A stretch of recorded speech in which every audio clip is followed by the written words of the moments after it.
In this video, I'm going to be talking to you about the power of your words. I spent a lot of my time over the last decade plus going through intense life coaching programs, not just ones where I was learning academic knowledge, but ones where I was on the court building projects, impacting communities, demonstrating leadership. I spent a lot of time learning models of how the brain works, how the subconscious mind is impacted, studying neuro-linguistic programming, the study of how words and thoughts and behaviors are shaped and can be transformative. I studied hypnosis, hypnotherapy. I studied emotional freedom technique. I studied subconscious release technique. There's so many different frameworks I studied. Now, the interesting thing in all of these is they really focus on the importance of words. Even from a biblical perspective, they talk about how life and death are in the power of the tongue. It's Proverbs 18:21.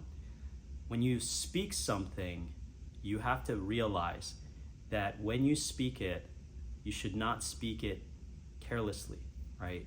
Even in the scripture, it says that Jesus says that every word that you use carelessly or idly will be judged. So when you think about that, think about the words that you say and what they actually mean. Think about the things that we consume that have words on it, right? There's literally drinks out there that say liquid death. There's drinks out there that say monster, right? So think about like what those things are doing to you as you interact with them, right? Subconsciously, this is all affecting us. Now, it's irony, but it's funny, but not so funny. A lot of times in society, when people laugh or they have something funny, they will respond with dead, or they'll put a death emoji because it's so funny that they died, right? So pay attention to the words you say and why you say them. What is the intention behind it?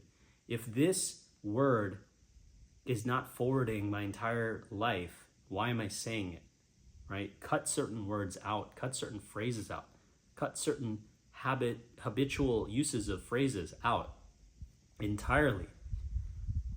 Now, the thing we also want to look at it from a words perspective, right? The neuro-linguistic programming perspective. What I found really fascinating when I was studying hypnosis and hypnotherapy is we all have certain words that put us into a state of trance.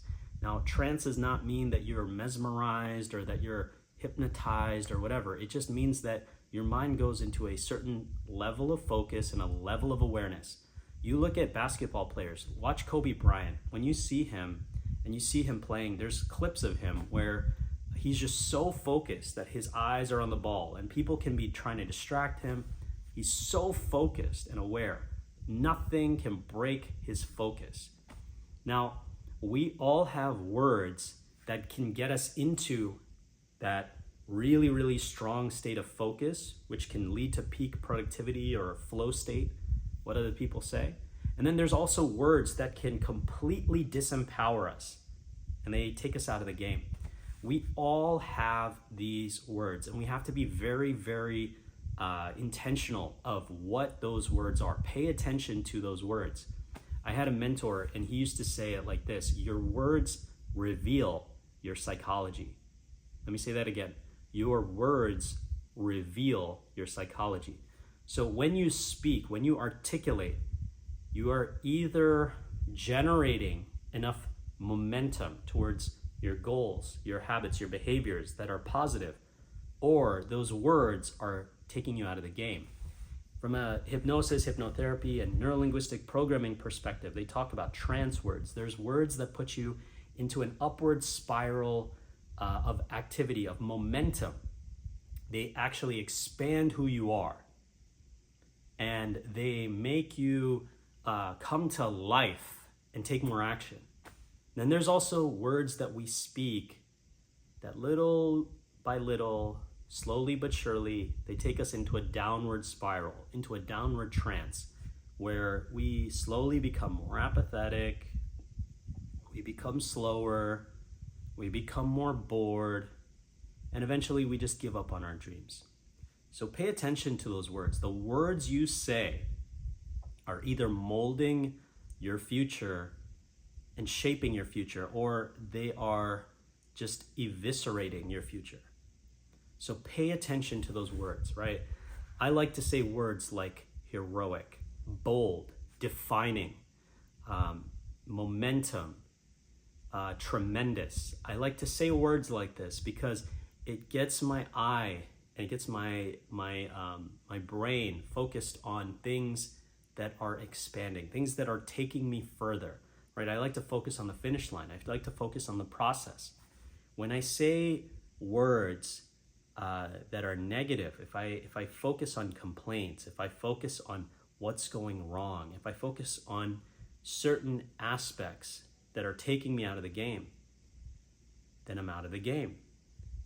I'm no longer present. I'm no longer able to contribute or operate at a high level. You want to pay attention to what are those trance words. Pay attention to what are those trance words. We all have them. Notice the words you say that keep you in a state of perpetual boredom. Notice those words you say that keep you in a perpetual state of apathy, of wanting to binge, of wanting to just be lazy, of wanting to do nothing. There are words that can activate that in people, and we each have our own. So pay attention to those. There's words, there's thoughts that we have, thought loops. Sometimes we don't believe that we can get something done, so our mind has a thought that deactivates us. We'll think about something and we'll say, oh my gosh, that's too hard. I should just give up. And then we do. And then we watch Netflix instead for a couple hours. And then we're wondering, why didn't I go after that goal? So if you notice the words that are taking you into the game or out of the game, you're either being the spectator or the player on the field, right? The player on the court, or you're the spectator. Notice what is causing you to be the spectator. Notice what is causing you to not want to participate, to not want to take action. Those words that you say, they are revealing your psychology.